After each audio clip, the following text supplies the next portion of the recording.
Hola, hola, hola. Buenos días, everyone. Good morning. If you are so kind, then we'll start. We are some minutes late, and we plan to finish at 10 to 10 because we know that most of the people who are in this room has other commitments at 10, and we plan that you will accomplish with that. So, ladies and gentlemen, distinguished guests, colleagues and friends, good morning and welcome. It's a great pleasure on behalf of Deusto Business Alumni to open today's session. Organized in collaboration with ASLE, we are truly honored to host a figure of international reference in the field of employee ownership. Mr. James Bonham, President and CEO of the ESOP Association and President of the Employee Ownership Foundation. Today's event, titled Employee Ownership and Industrial Roots, the ESOP model in the United States versus sales to investment funds, invite us to reflect on a topic that is becoming increasingly relevant for the future of our companies, our communities, and our industrial ecosystem. Across the United States, the ESOP model has proven to be a powerful tool for preserving local ownership, strengthening long-term competitiveness, and ensuring that jobs and decision-making remain anchored to the territories where companies were born. Thousands of American firms have found in employee ownership not only a succession model, but a strategy for resilience, commitment, and sustainable growth. This contrasts with more traditional succession paths, particularly sales to investment funds, where local roots can weaken,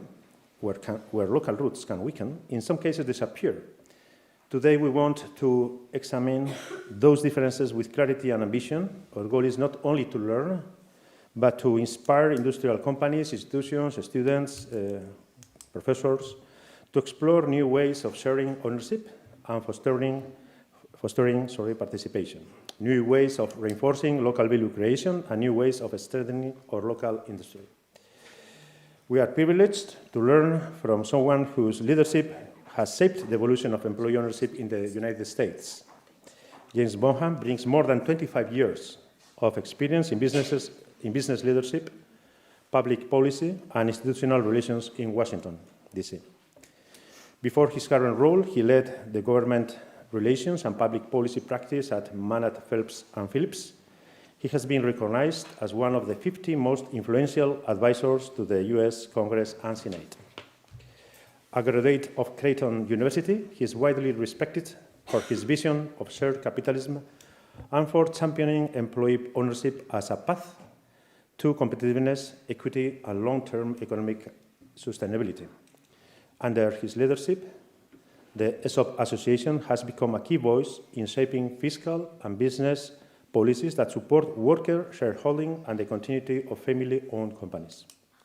We are grateful, James, for your presence with us today and for the opportunity to hear your perspective on a topic that matters deeply for our region and our future.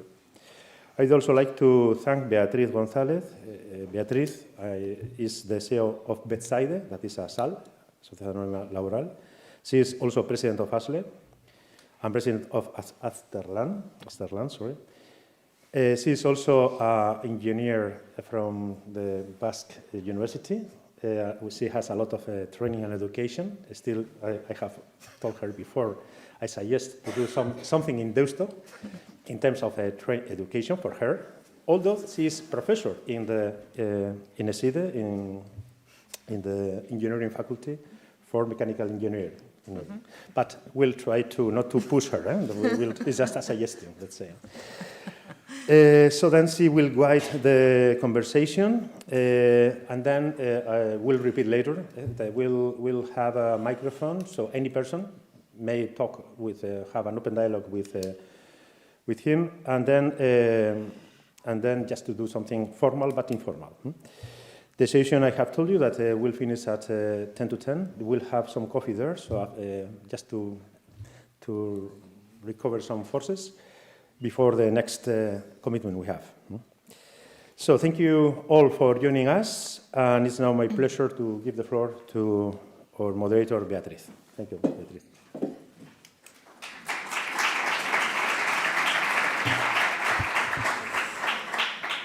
Bueno, yo le he pedido a James que me disculpe, pero voy a hablaros en castellano porque quiero introducir y que queden algunos conceptos claros para la charla.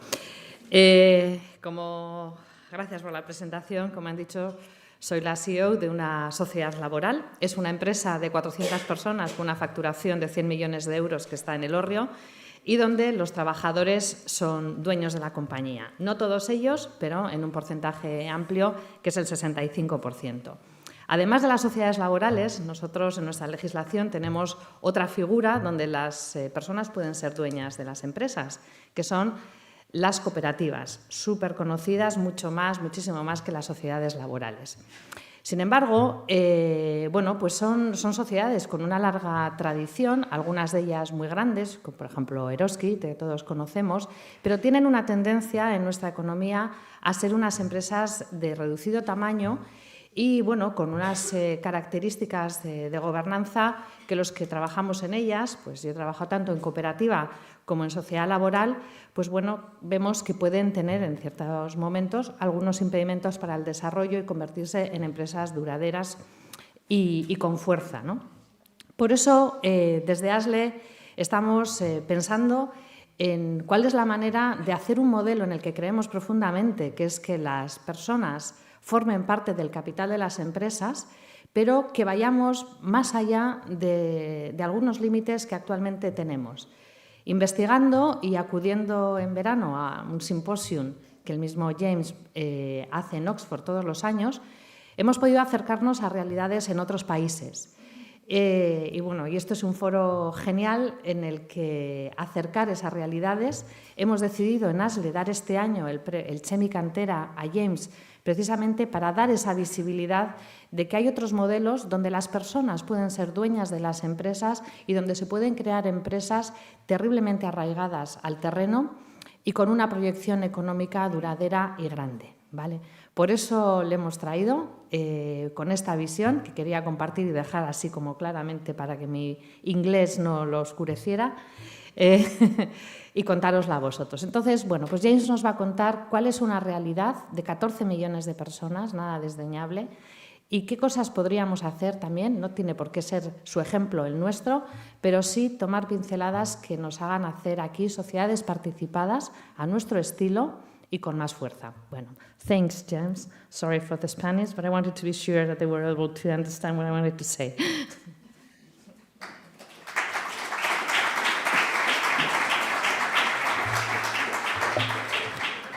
Thank you, Bay. I hope I won't repeat what you just already told them, but I have no idea what you just said. No, you won't. Thank you all for having me here today. And I've come to begin every speech that I give internationally with an apology for not speaking your native language. I am now realizing that all of those years in high school and college where my instructors were telling me you need to learn foreign languages is now coming true. So please do study. I know most of you speak English very well and many other languages. I want to thank Bay and Jana and ASLE for having me here to Bilbao. I'm stopping through on my way to Slovenia, where I'm going to be giving speeches there as well and meeting with some of their government officials, as they've just recently adopted a new form of employee ownership in Slovenia just in the last month. I wanted to speak first a little bit about who I represent and the organization that I help run in the United States and internationally. And then help explain a little bit about our unique form of employee ownership that is far and away the largest and most successful form of employee ownership globally. And part of what I am trying to do and what our organizations are trying to do is to help raise the profile of employee ownership globally and identify ways that more countries can adopt policies that enable employee ownership on a broader scale. So First, I'm the president and CEO of an organization called the ESOP Association in the United States. And I'm also, at the same time, the president of the Employee Ownership Foundation and their related organizations. The ESOP Association represents companies that either are fully or partially owned by their employees through what's called an employee stock ownership plan in America. We represent approximately 3,500 companies and professionals. Those companies range in size from as small as 25 employees to as large as 300,000 employees. Collectively, they represent more than 14 million American households. That's 1 in 10 jobs in America. Over $2 trillion in wealth is held by these employee owners. And every single month, as the employees at these businesses are retiring or departing, our ESOPs pay out over $13 billion in benefits every single month. So when you think of the size and scale of that type of ownership, it's unprecedented around the world. Now, in America, we do have 3 general types of employee ownership. Cooperatives, which I'm sure you're all very familiar with. But cooperatives in America represent less than about 3% of all employee ownership. A new form of employee ownership that's been emerging, and you've seen it develop in the UK and in other parts of Europe, called employee ownership trusts. And this is more of an indirect type of employee ownership. Some would argue it's really more a benefit rather than true ownership. There are probably fewer than 50 EOTs in America. But for ESOPs, we've been around now for over 50 years. ESOPs were first created, they were first envisioned by a man named Louis Kelso, who was a banker, who was also a bit of a armchair economist, who came up with this concept of an employee stock ownership plan as a mechanism to transfer ownership of a business from an entrepreneur or business founder to the employees when the employees don't have capital themselves to use to acquire the business. There were a couple of ESOPs that were formed prior to 1974, but in 1974, the US Congress passed a law called the Employee Retirement Income Security Act, or ERISA. And in that law, Congress envisioned these new plans.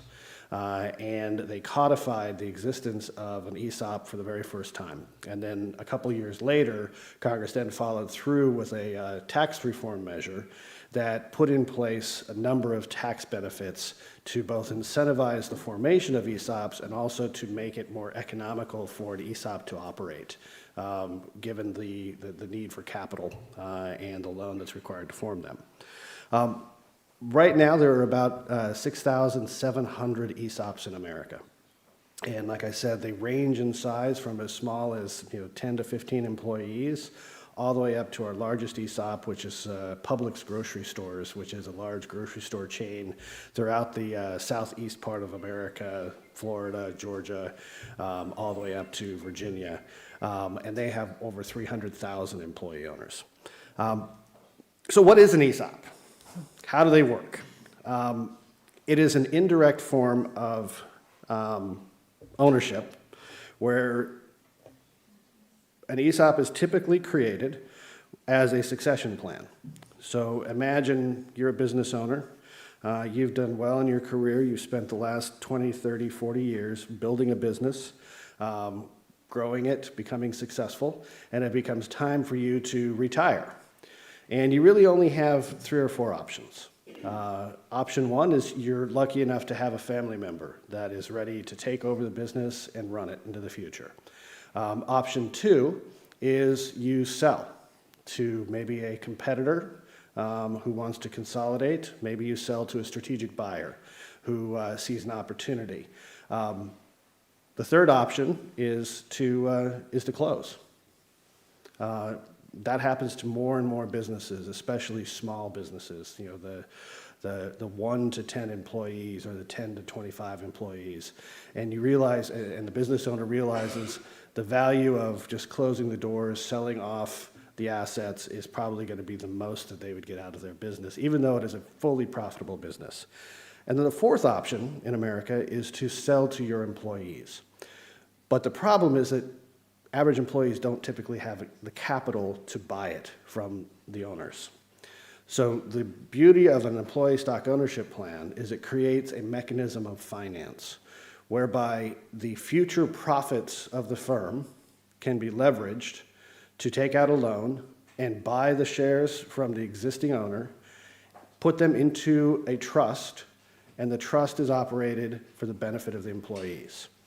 Now, what's different about the ESOP trust is that the individual employees have individual accounts, so that as they work through their career and spend time at the company, those accounts are credited with a portion of interest in the business every year based upon a plan document that is adopted when the ESOP is created. And as they grow over time, not only do they get an allocation every year, but their previous allocations, of course, continue to grow as the value of the company grows. And that's sort of the miracle of employee stock ownership plans, is that by the time the employees retire or depart the business, those accounts in many instances have become either their top or their second most valuable asset, second usually only to their homes. Our employee owners at ESOP companies are often retiring or leaving their business with 6 figures, sometimes 7-figure balances. Average secretaries or shop workers with $1 million account balances. The average employee owner at an ESOP company in America has more than twice the wealth of every other American that exists. So the other really interesting and beneficial part of ESOPs is that the employees end up paying nothing into their account. The value of their account is accumulating based upon their contributions to the company. Typically, their wages are the same or higher than the average company in America. Their benefits are the same or better than the average employee in America. And their job security is greater because when the employees own the business, they don't tend to outsource their own jobs to other countries. They don't tend to sell their business so that they can make a short-term profit. They tend to become much more rooted in their communities with much longer longevity. The other real benefit of them to the communities is that the wealth that's being generated and created by those businesses stays in those communities. So our smaller towns, our smaller communities, our rural cities, they benefit from that wealth and the economic cycle that results from all of those employees generating wealth.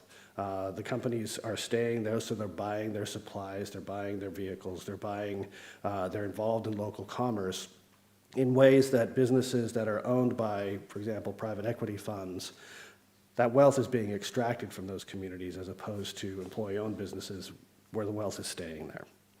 So how are these plans typically formed? I don't want to get too technical, but the way that an ESOP works is the business owner will decide that they want to sell to their employees. They're looking for their succession plan. The first step is that they create a trust, which is, and the trust is a special purpose vehicle. I sometimes hesitate to use the word trust depending upon where I'm speaking because it can have different meanings in different places. But I think of it as a special purpose vehicle. And the trust, the owner of the business will deposit into the trust the shares that the owner owns. The trust will then take a loan against the future profits of that business and pay the owner for their ownership interest. So they'll pay for, the trust will pay the owner for the shares. And then the loan is repaid by the ongoing function of the business. Now, our government has incentivized this type of arrangement by providing a tax incentive to the owner that is selling the business into the ESOP so that the owner can defer their capital gains taxes largely indefinitely by taking the gains that they've made in their business and reinvesting them into a similar type of asset, so different kinds of stocks. So they could put it into the New York Stock Exchange or the NASDAQ or other investments or securities. And by doing so, the owner avoids paying capital gains taxes for indefinitely, and often until they pass and their heirs will inherit the wealth that was created. For the business itself, the ESOP is allowed to deduct both the principal and the interest for repaying the loan off of their profits. And the effect of that is often ESOPs are operating almost entirely tax-free. So the payments to repay the loan become rapidly accelerated, and once the loan is paid off, the business can operate in a way that they start generating a huge amount of cash that then goes to benefit the employees. And now often what we're starting to see are ESOPs using that cash, those free cash flows, to then go and acquire other non-employee-owned businesses to grow their size and scale. This is one of the most interesting things that's been happening in the last 2 or 3 years, where you're seeing ESOPs become what we would call holding companies, and they will acquire additional businesses. Since 2022, we've seen more than a 21% increase in the number of employee owners, almost 2 million additional employee owners through this type of an acquisition strategy. So once the loan is created, the ESOP trust is created, and that loan gets paid down, then the shares that are held by the ESOP start getting released into the individual accounts of the employee owners. And that's where the employees really generate their wealth. So what's the effect of all of this, other than the employees are gaining the wealth in their accounts?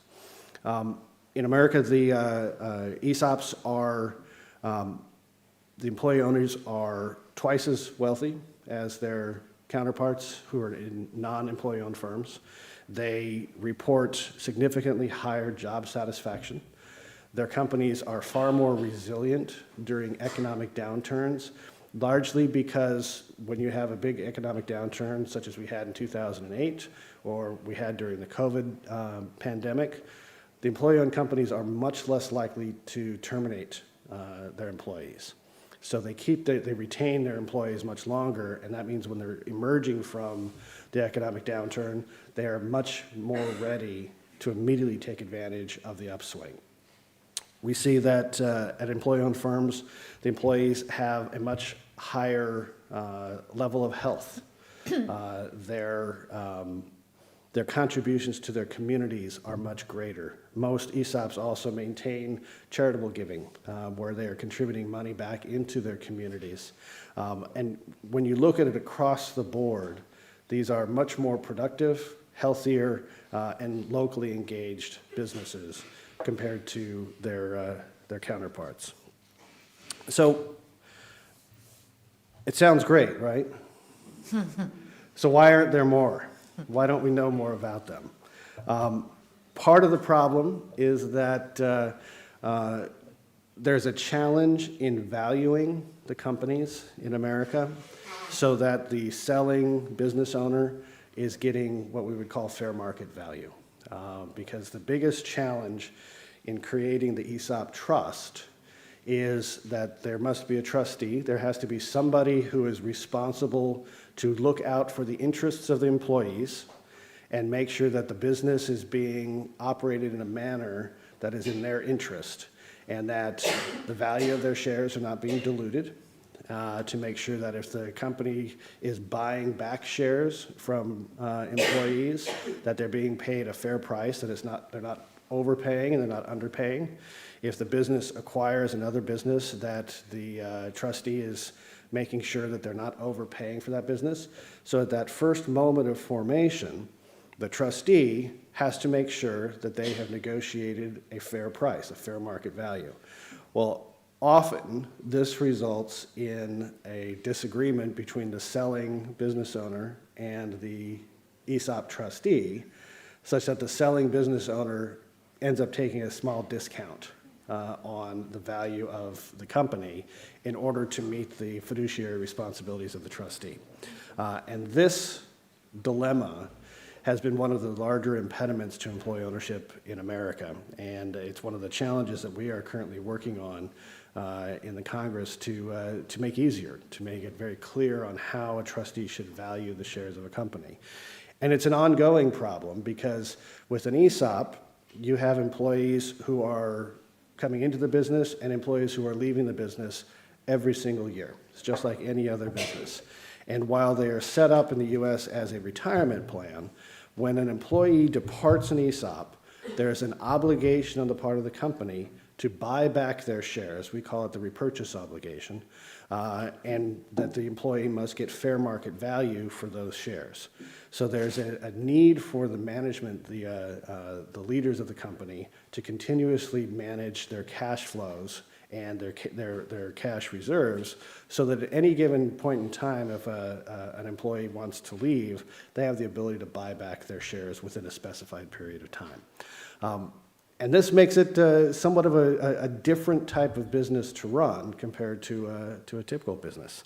But it is one of the things that over the last 50 years, we have learned how to manage very effectively.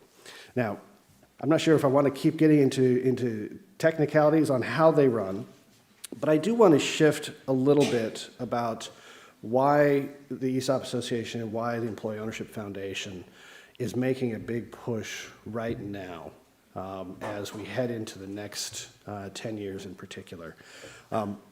Our organizations over the next 10 years will spend upwards of $200 million talking about and promoting employee ownership in the United States and around the world. We're doing this because not only in the US, but as I find as I move around the globe, everywhere we are facing a demographic crisis. In the US, we're calling it the silver tsunami, where our baby boom generation is retiring and they own businesses. In the next 10 years, we are looking at the single largest transfer of wealth-producing assets in the history of humankind. More than 3 million businesses representing over $30 trillion of wealth will transfer in the next 10 years. Who ends up owning those wealth-producing assets will dramatically change the world economy forever.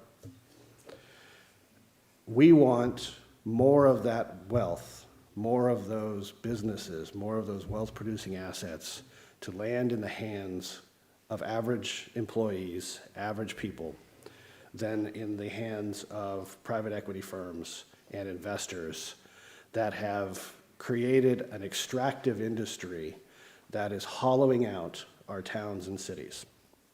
Now, I'm certain that here in Spain, just as we've seen in Slovenia, in the UK, in Ireland, in Denmark, in Japan, in the US, in Mexico, in Canada, the problem is probably the same. That you have a generational problem that you're confronting where your current business owners are looking for succession plans and they're going to have to make a choice. Who do I sell my business to? And we're encouraging governments around the world to look at the different models. You don't have to adopt what we've adopted in the United States, but look at employee ownership as a way to retain and root your businesses in your local communities. Because once they are gone, once foreign investors, once private investment funds acquire these businesses, everything changes. And I know that Americans are not exactly the most popular around the world these days. And I'm not going to comment on our current president and some of his policies, but I can say that in the U.S., our private equity firms have now managed to acquire and own and lead more than 20% of all privately held businesses. 20% of our economy is owned by these funds. Here in Europe, I understand that in some nations, including potentially Spain, as high as 40% of your private economy is owned by these private funds. And they are not interested in investing in your communities. They are not interested in retaining jobs locally. What they are interested in is maximizing their returns in the shortest amount of time possible. And I have begun ringing the alarm bell. I've met Bay and gotten to know her through an annual conference that we host at Oxford University each August, where we bring together government officials, leaders, and business owners and stakeholders in employee ownership to talk about the obstacles and identify solutions to enable employee ownership as an alternative to private equity and private ownership that doesn't benefit the communities where these businesses exist. And we are seeing now in America in particular that private investment firms and private funds are running out of options on where to go. And they are looking now to capture some of what we have accomplished in ESOPs and with employee ownership by creating an approximation of what might sound like employee ownership, but really isn't. It's a mechanism for them to achieve greater tax benefits, but still have temporary ownership of the business while they extract the value and then leave it for the employees or the next buyer in a state that really becomes unsustainable. And as I move around the world and I visit with officials and study the economies, what we've seen happen in America in these rural towns is what's dividing our country the most. The Make America Great Again movement that Donald Trump has capitalized on is a genuine sentiment among average Americans. But they don't know who to, and it's because they don't know who to blame. They feel economically displaced. They look around their towns and their communities and they realize the jobs that used to be here are not here any longer.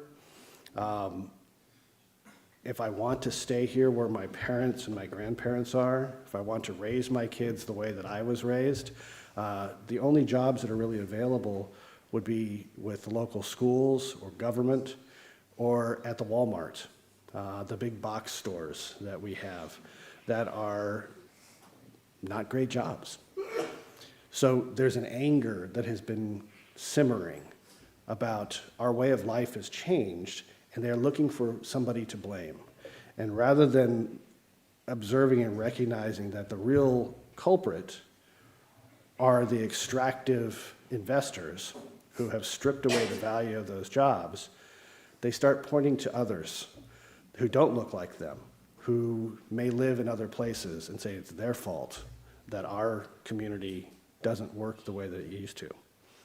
And I've been giving this as a forewarning that, you know, this is going to happen here as well if you don't get ahead of it. That you need to look at policies and adopt practices that will encourage your businesses to become rooted in your communities, to stay here and not become transient. Because if anything that I've seen happen with the Trump administration sticks, the tariff schedule, the change in international commerce is a serious threat to all of our countries when we have aging populations of business owners, because those businesses will be acquired by the private funds and they will be moved wherever it is most advantageous to locate them. wherever the tariff schedule may be the lowest for the greatest markets. And often that's going to be the United States. So your manufacturing base, your specialty goods, the America ham. I was just reading the other day that we're now selling America ham in Costco in the U.S. And I'm concerned that that is probably the result of private equity investment. You'll see all of the good that and all the uniqueness that comes from regional businesses and local businesses slowly evaporate. And I put that out as a warning because it hollows out our local towns and our communities, and there is an alternative. So I would encourage all of you to become more engaged with your government and encourage more types of employee ownership and to find solutions to ease business transitions to these types of models. Now, I could go on and talk about the benefits and all of the wonderful things that result from employee ownership, but I think it's probably better if we just maybe give it an opportunity for some questions and some dialogue. So thank you very much for having me, and I look forward to a dialogue with all of you.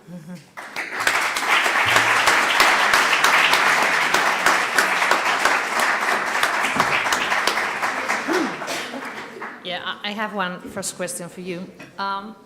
So here I've seen many small companies closing down around me.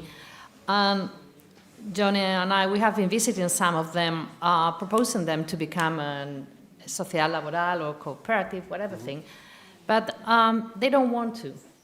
So the thing is, who is sparkling the fire first? I mean, who is creating that trust? How do you start the movement to become an ESOP? You know, it's a really good question because I call it the miracle moment. And you know, a business owner will have options on what they can do if it's time for them to leave the business. Like I said, if they're lucky enough to have a family member to take it over, terrific. But then they're looking at, well, who else do I sell to? And you have to be able to compete with that. For us, most ESOPs are formed because the business owner themselves, they look in their community, they see their employees, they realize that the reason that they have accumulated the wealth, the reason they have been successful in their business is because of their employees. So it first starts with a business owner who has a natural predisposition to recognize, you know, I didn't do this on my own. And the business will have a culture that enables ownership, employee ownership to emerge. For us, it's also a matter of awareness. Most business owners, they may have some peripheral knowledge about employee ownership, but it's not their first go-to. So having programs that educate, talking about it at your colleges and universities. But what really motivates employee ownership are government programs. We have found in places where an employee ownership structure is created within the law without tax incentives, that it doesn't get utilized nearly as much as countries where there is a tax incentive program. So in the United States, the business owners are incentivized to sell to their employees through an ESOP through what we call the 1042 exchange. And that's the deferral of their capital gains taxes. Now, this benefit has been eroded over time. When it was first put in place in 1986, capital gains taxes in the United States were about 27.5% of the gains that the business owner had made over the lifetime of the business. In 1997, that 27.5 went down to 22%, and then in 2001, it went down to 15% or lower, depending upon your tax bracket.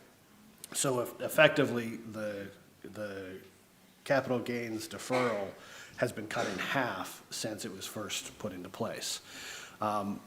We've also had in the past a tax incentive for banks and lenders to encourage employee ownership formation, so that through until 1996, banks that loaned to an ESOP for an ESOP formation, they were allowed to receive the interest from loans up to the first $10 million was tax-free. And of course, that made a lot of banks very eager to loan to form ESOPs. So it's first awareness, it's second identifying those business owners that want to stay in their communities. They want to be able to, after they sell their business, they don't want to see all of their employees get fired or relocated. They don't want to see their life's work evaporate and move somewhere else. And then government programs that will incentivize their formation.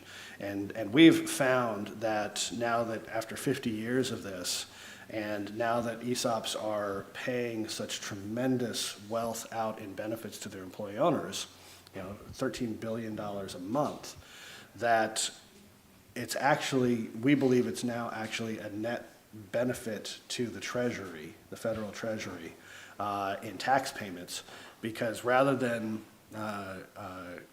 being taxed at a corporate rate, which would be around 15%, those benefits are being taxed at the individual rate, which is typically between 22 and 35%. So we actually think that ESOPs are now that they are mature, are generating more tax revenue for our government than the incentives that are encouraging their formation. Does that answer your question? Yeah. Then I have a second one concerning governance. Yes. I like it quite much. So governance here in our companies where employees are owners is mainly democratic, right? Everyone has the same voice as the other one, and they go up to the board. But I know it's different in the ESOP model. Could you explain a little bit? It is. So typically a co-op, as you said, every employee has a vote, regardless of the value of your interest. So every shareholder has a vote. That can create a lot of problems. It's funny. Sometimes I say too much democracy can be bad for a business, can be bad for a country.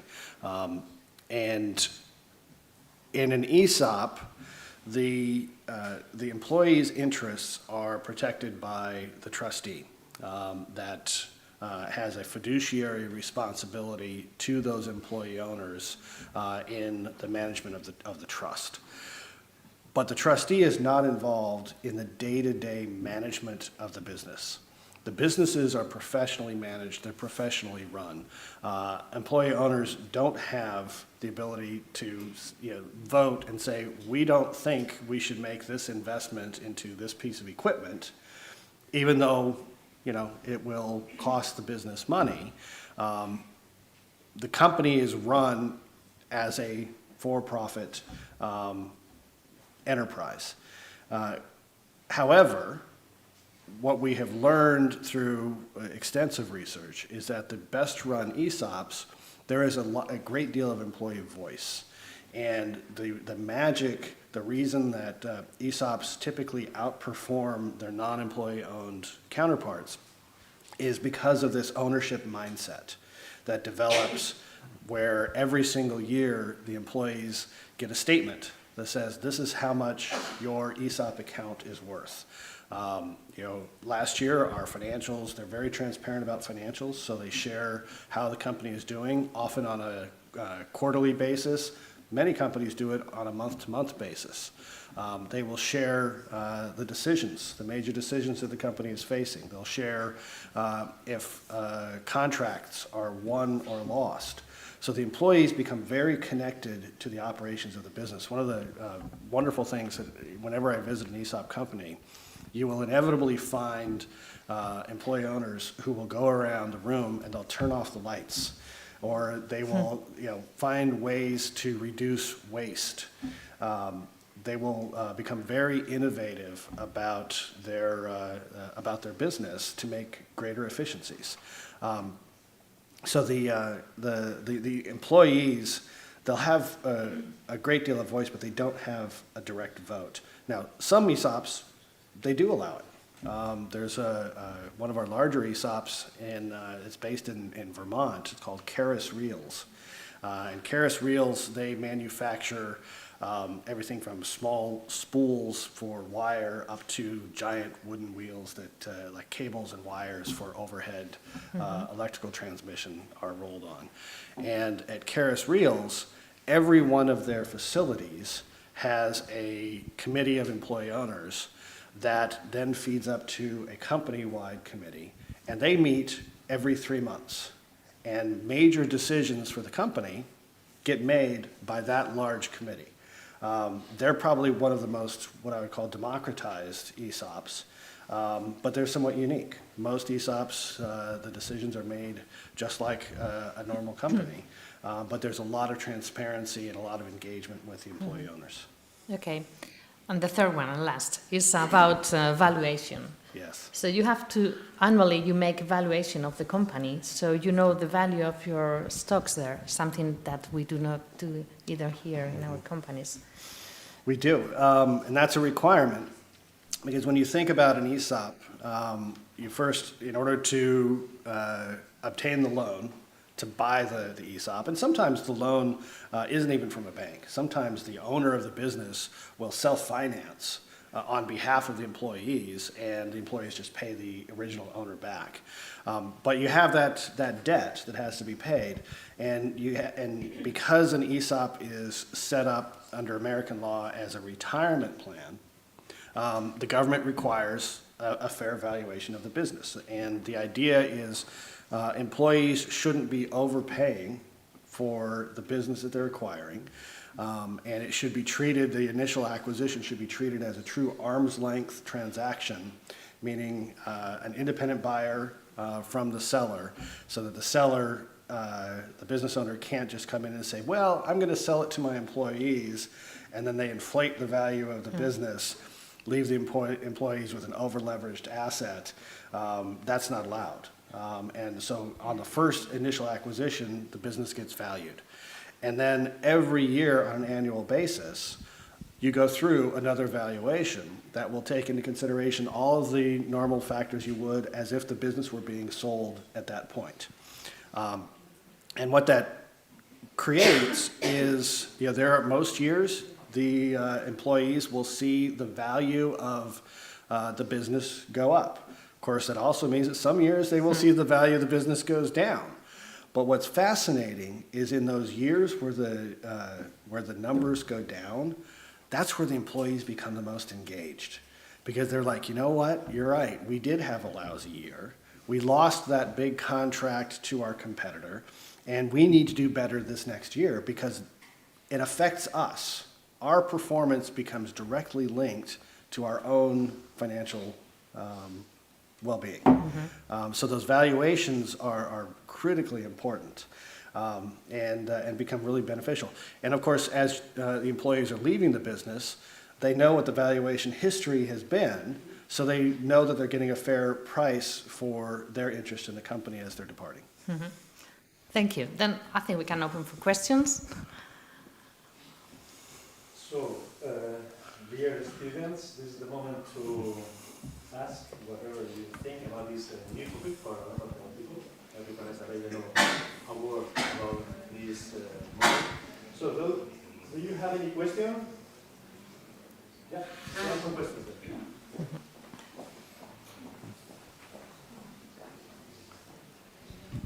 Thank you, James, for your presentation. You spoke before about the special purpose vehicle, the trust, I think you called it. Yes. And you said something about the tax benefit that the owner has. I think we have a problem here in Spain, both in Spain and the Basque Country in that sense, because our governments normally do not support so much that part, you know what I mean?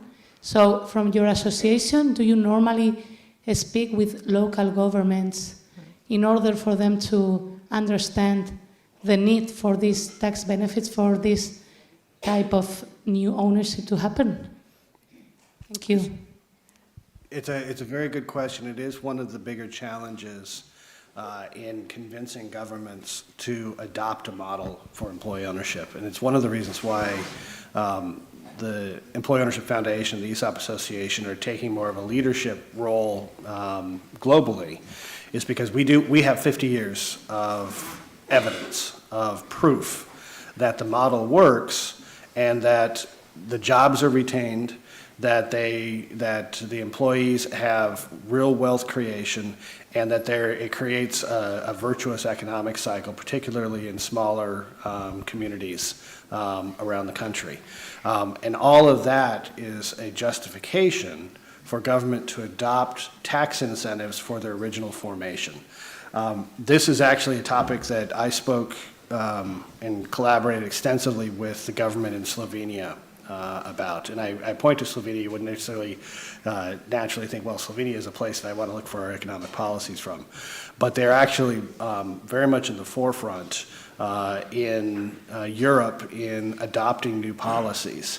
And the question was, well, why should we create some kind of a special purpose vehicle, an SPV or a trust for this unique type of business that's sort of different from what we've always done?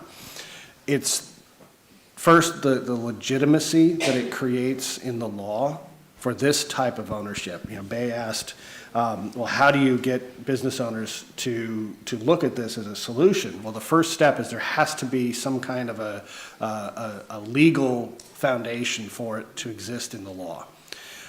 And my argument to government, whether it's your state government or your local government, you know, in the U.S. it would be we have local government, we have state government, we have our federal government, all three layers.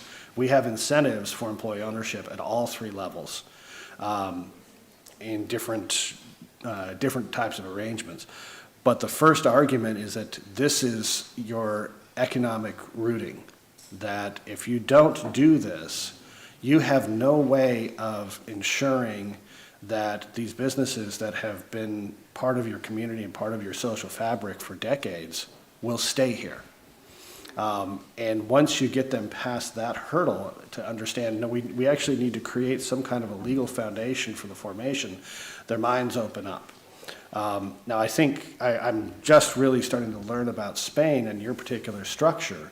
I think there's a slight disconnect here between taxation and the formation of the special purpose vehicle, that there are different levels of government, and there needs to become an alignment to one's going to, I think one is going to have to go first.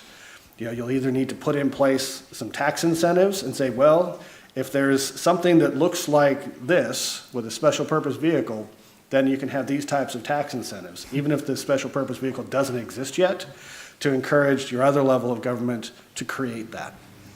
Yeah, yesterday James was with la diputada de Hacienda and de Promoción Económica from Vizcaya, and today he's going to Guipúzcoa. And as he's saying, the problem we have here in Spain is that taxes, it's here, but if we want to change the leyes mercantiles, we have to go to Madrid. They are not connected, and they have not the same partido político, so you can imagine they are not going in the same direction. So here we have a problem. So in ASLE, last year we were studying what could we do here at the Basque Country level in order to create this vehicle, and we have no options because the law have to be proposed in Madrid. So here we have a problem. If we want to do something new, we have to this situation he was reporting. Yes, just to clarify something. Here in the Basque Country, in 2016, the Provincial Council of Guipúzcoa passed some incentives, some tax incentives for owners who want to sell to employees.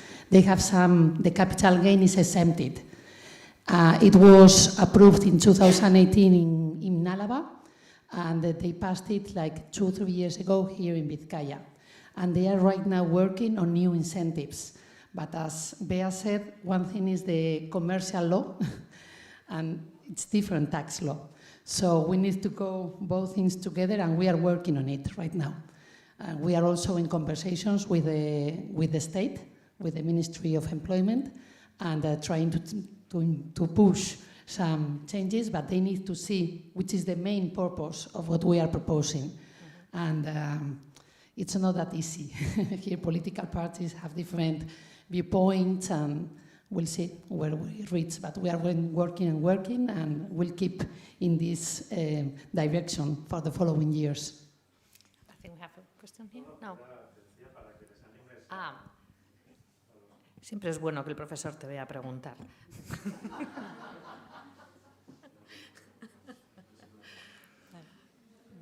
Come on, some students. Yeah, one. Good.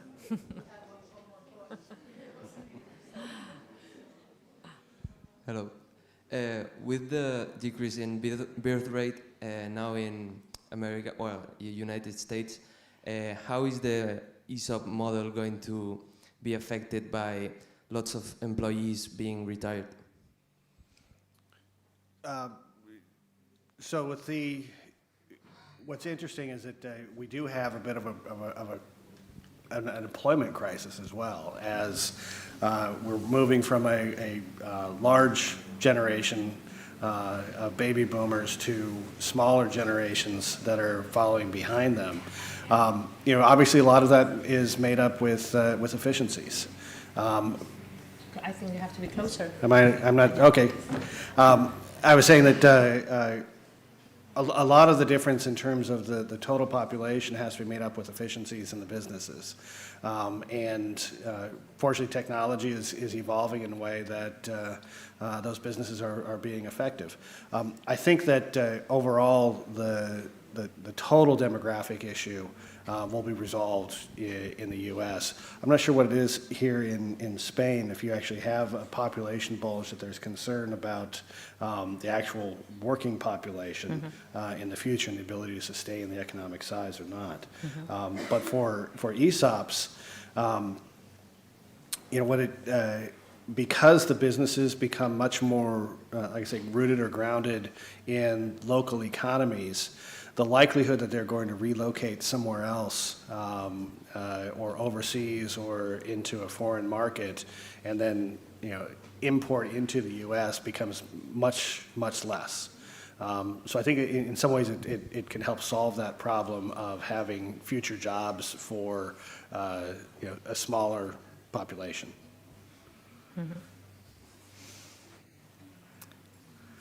Yano raised an interesting point about different political parties, and that's one of the things I should have touched on in my comments. One of the amazing things that we've been able to accomplish with ESOPs and employee ownership in the United States is that we have very deep bipartisan support across the political spectrum in Washington. And anybody who's followed American politics in the last decade understand our country is very, very deeply divided. They can't agree on what color a stoplight is, let alone how to advance the economic interests of average people. But when it comes to employee ownership, we are able to get almost total unanimity of support. In fact, we've just this year alone, we are passing legislation through the House and through the Senate, and will likely send to the President's desk before the end of the year, legislation that on recorded votes were passed unanimously, where, to pull out some political figures, Bernie Sanders, who is a socialist in the U.S. Senate, one of the most liberal members of the U.S. government, can be in complete alignment with Donald Trump on economic policy. They both support employee ownership. And the reason is that each political party sees its own unique values being reflected in employee ownership. For Democrats or for liberals, they see the opportunity for wealth accumulation and that the businesses are treating their employees and the employees are benefiting more directly from the production of that business, as opposed to investors and executives who are taking salaries that are 30, 40, 50 times the average salary of the employees who work there. Where conservatives or Republicans see the opportunity to get more average Americans engaged and invested in the economy. and in a system that rewards innovation and rewards hard work and rewards engagement in our economic production. So it has appeal to both political sides. And of course, the real underlying benefit is that all of our elected officials see their ESOPs in their communities staying in their communities. And they're almost always known as the best jobs, the best places to work, because the employee owners are being taken care of much better by their businesses. More questions? Yes.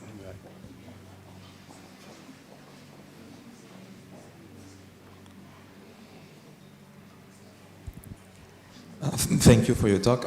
In today's rapidly changing world and shaped by all technology shifts, like New York culture and global uncertainty, what role do you believe that ESOP model can play in creating more resilient and people-centered companies?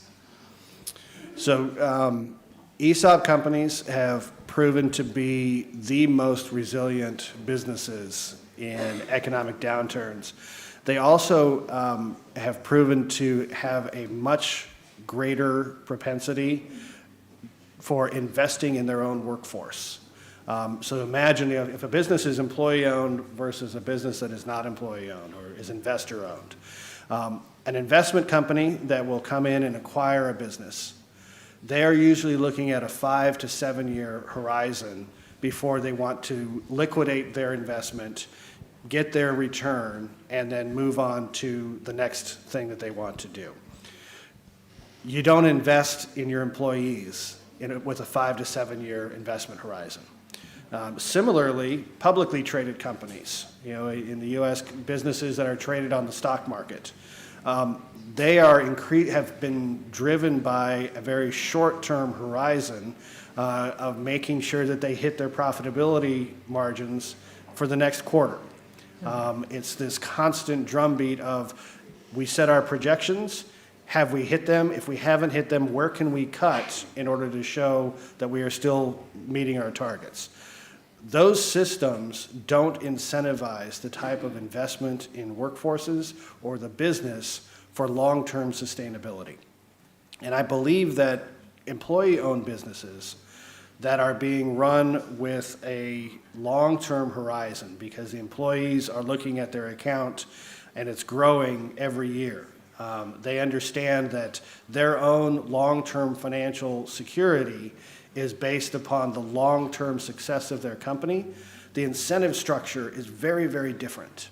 It causes the leadership of that business, it causes the employees to demand that they are adapting and they are making use of technologies that make their business more efficient and more effective. So I believe that employee-owned businesses will actually be leaders in adapting and adopting new technologies and investing in their workforce so that they can make use of emerging technologies like artificial intelligence. This is actually a topic that we talk about a lot at our meetings and conferences. We hosted an annual conference that we have in Las Vegas, and we had about 2,500 employee owners, about 1,300 businesses represented. And the topic of artificial intelligence is a very hot topic among employee-owned businesses, because the concern is, well, will our employees get replaced by AI? And I had been at another conference for non-employee-owned businesses 2 weeks before that. And the difference in the conversation was so dramatic, because at the non-employee-owned conference, those business owners were talking about, okay, well, how do we manage the expectations of employees, because we know many of them are going to be replaced by AI. That was how do we manage these, this likely reduction in force that we're going to have to do. At our conference, all of the business were talking about, okay, how do we leverage AI so that our workforce can do more production? It was combining AI with people to make the business better, as opposed to replacing people with artificial intelligence to make our business smaller and more profitable. And it was just a completely different mindset. And I think that's why employee-owned businesses will actually do better with emerging technologies.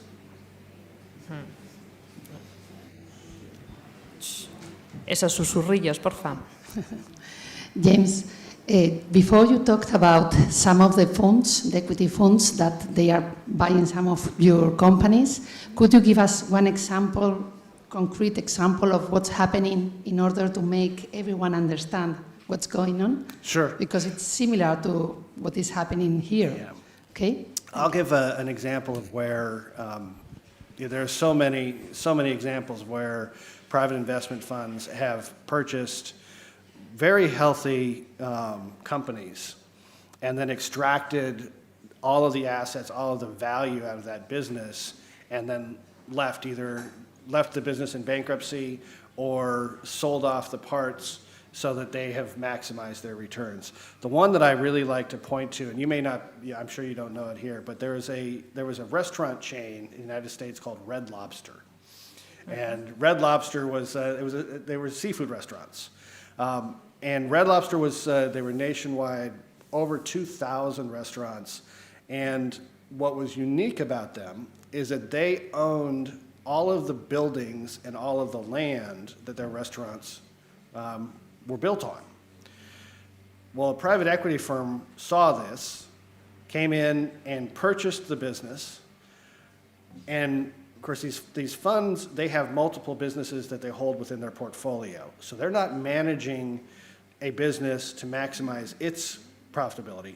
They're managing the entire portfolio. So they will often make an acquisition just to strip the value out of that business and put it into another one of their portfolio businesses that they can then get a higher profit. So what they did with Red Lobster was, as soon as they acquired it, they sold all of the stores, all of the real estate, to another one of their companies that was a real estate management company. And they sold it at below market rates. So they should have charged more for the land than they paid, but because it was an internal transaction, they sold it for less. So the real estate company then all of a sudden had undervalued assets that they then leased back to the Red Lobster company at above market rates, which then changed the valuation for the real estate company so that they were able to say, well, this real estate is now worth substantially more than what we paid for it because, look, we have leases for the next 5 years. The effect was it drove Red Lobster into bankruptcy, but because they had already extracted the value out of the business and put it into another one of their businesses that they also profit from, it didn't matter to these investors. The chain went into bankruptcy, they closed down, and tens of thousands of people lost their jobs. You know, that's an example of where an investment fund, they care only about maximizing the return on the dollar, on their investments. They don't care about rooting the business in the local economy. They view this as their role in economics. I have one question before I have a lot of questions, but I'm going to do one. Really, as related with this question, then the owner who has not he has not a family or whatever people to leave the company in their hands, normally he could have two options, no? To ESOP or to go to a private fund. Do you have any research in terms of, you were commenting, no? Fair value, because the market value is complicated, perhaps, because they are not listed companies, no? They are owned. So then, in terms of the fair value, do you have any study about how this trust is evaluated in terms of to give the ownership to the employees versus how much would pay the private fund and then take it away, and then could happen what you say, or could happen better news, I don't know. Is there any kind of premium or minus premium price between the investment fund and this model? There is, and this is one of the biggest challenges that we face, is that the investment funds, I'm trying to make sure that the investment funds will often pay premiums that you otherwise wouldn't be able to get for your business. And the valuation is tricky. Under U.S. law, and this is something that we are working on right now. I mean, it's been 50 years, and our Department of Labor that has responsibility for creating the regulations still hasn't created the regulations that clearly define how a business should be valued when an ESOP is being formed. There are clear guidelines in our Internal Revenue Code on how a private asset should be valued for purposes of an estate tax or for purposes of capital gains taxes. And that's one of the pieces of legislation that we have pending in the Congress right now is a law that will say an ESOP trustee may use, it's called IRS Revenue Ruling 59-60. And it's a long document that says how valuations would be appropriate, but that we expect to pass before Christmas. But the valuation of businesses it's both art and science, and depending on the type of business, one valuation method may be superior to a different valuation method. But ultimately, you want to get to a point where in that initial transaction of the owners selling to the trust, it is a true arm's length transaction where you have a willing seller and a willing buyer, and they come to an agreement on a price. But that is one of the challenges with private equity, is that they will come in with premiums that are ridiculous multiples that often leave the company over leveraged. And if a business owner is primarily motivated by maximizing the value they get back from the investment, it may be difficult to persuade them not to take the private equity offer. Yeah, I'm sure that if we do a survey among the students here about what is the reaction about this, if they will see something similar in their lives or not, I would call your attention, dear students, that he has mentioned that now we are going to confront, well, now we are confronting the silver tsunami. It means that the baby boomers are going to retire. And then a lot of people, they are looking for alternatives in terms of to give the heritage of what they founded to people responsible people. And then is one of the issues we have here also in terms of our generations of young people, no? That to take this kind of responsibility means that you must feel something like an entrepreneur spirit, not to take care of this responsibility, accountability. And then I wonder, really with this, in terms of the valuation, because I'm not sure if you have told or I have not understood that, if the value of the company is 100, you have the trust. You have 100 and you have 100 people, okay? But you have a management committee, okay, you have a CEO, let's say, or whatever, managing director, you have 10 people of the management committee, so C1, C2, C2, plus the people who are in the, I don't know, in any machine. So in terms of the, how is normally, how is distributed the value of the company among all these people, about these 100 people? Is pure one person, one share? No. Is one person, depending on the value of what, I don't know what, then there is more shares. What is normally the typical scheme? So for when an ESOP is formed, our law requires the ESOP to adopt what we call the plan document. And the plan document will describe how shares on an annual basis should be allocated. And typically it is a formula-based that will take into consideration your tenure with the company, how long have you worked there, because the longer you work there, the greater your knowledge and your contribution and the value you are to the business. So it'll take into consideration your tenure, it will take into consideration your role, and it'll take into consideration sort of your annual salary. Often it will cap the annual salary as a factor in how shares are allocated so that it doesn't become skewed to the highest earners. And on an annual basis, then those shares are distributed based on that formula. And of course, as time goes by and those individual accounts are accumulating value, the employees become that much more rooted in making sure the company is being run well. as time goes by.